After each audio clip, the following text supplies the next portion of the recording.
Sonidos de las telecomunicaciones. A causa de la necesidad de comunicarse, el hombre ha construido artefactos que permiten romper las barreras del tiempo y la distancia. Muchos de ellos emiten sonidos característicos. De eso se compone esta obra. La idea es mostrar una recopilación de los sonidos de las telecomunicaciones a través del tiempo.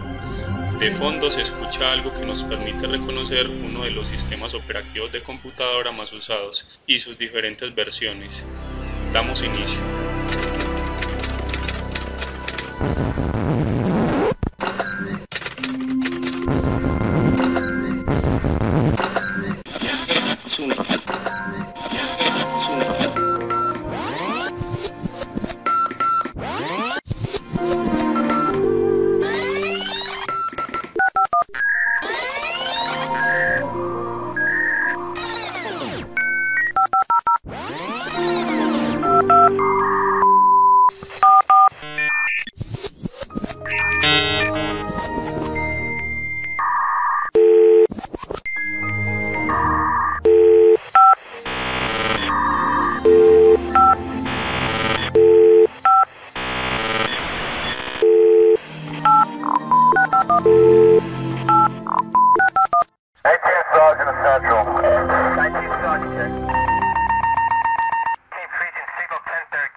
La base de datos de virus ha sido actualizada. La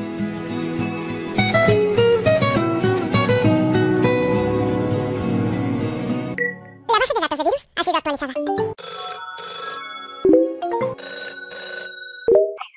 correo de voz.